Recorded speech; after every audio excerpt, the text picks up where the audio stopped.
Bonjour à tous. Dans l'objectif de créer la plus grosse base de données d'intégrales sur YouTube, je me suis donné comme défi de calculer 100 intégrales en un mois. Aujourd'hui, nous sommes sur la 40e intégrale. L'intégrale entre 0 et moins 2 de dx divisé par la racine carrée de 4 moins x au carré. Comment est-ce que je calcule cela? En effet, il faut chercher où est la source de l'impropritude. Je dis le mot impropritude juste pour dire qu'est-ce qui est à la base du fait que cette intégrale est une intégrale impropre.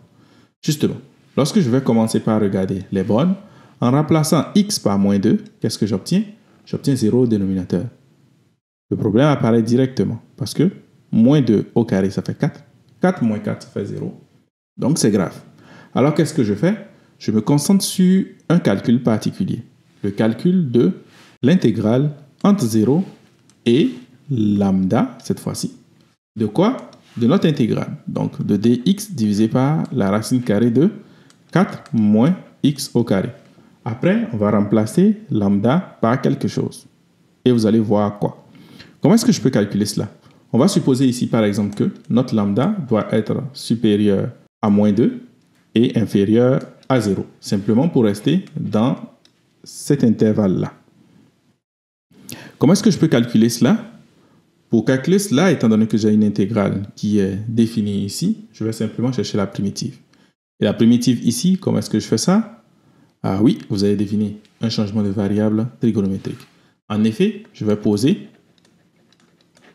que x est égal à 2 fois sinus de θ. J'aurai donc dx qui serait égal à 2 fois cosinus de θ dθ. Et par conséquent, 4 moins x au carré serait égal à 4 moins 4 sinus au carré de θ, c'est-à-dire 4 facteurs de 1 moins sinus au carré de θ, ou encore 2 fois cosinus de θ, le tout au carré. Donc, si jamais je mets une racine carrée là, j'aurai une racine carrée, une racine carrée, une racine carrée, et ceci serait égal simplement à 2 fois cosinus de θ. Donc, finalement, mon intégrale est égale à quoi? L'intégrale entre 0 et lambda. Là, il y a un problème parce que j'ai fait un changement de variable, donc les bornes devraient changer. Mais je ne veux pas changer ces bornes. Donc, ce que je vais faire, c'est que je vais juste les garder comme ça. Je vais juste mettre astérisque ici. Après, un jour, je vais probablement revenir aux bornes principales. Donc, ici, j'aurai dx qui est égal à quoi? C'est égal simplement à 2 fois cosinus de θ dθ. Ensuite, la racine carrée de 4 moins x au carré est égal à quoi? C'est égal à 2 cosinus de θ simplement. Et là, en fait, c'est beaucoup plus simple parce que tout se simplifie. Lui, il va disparaître avec lui et le 2 aussi disparaissent. Donc finalement, c'est juste l'intégrale entre étoiles de dθ. Et ceci est égal à quoi? C'est égal à θ plus une constante. Ensuite, on va remplacer θ par quoi?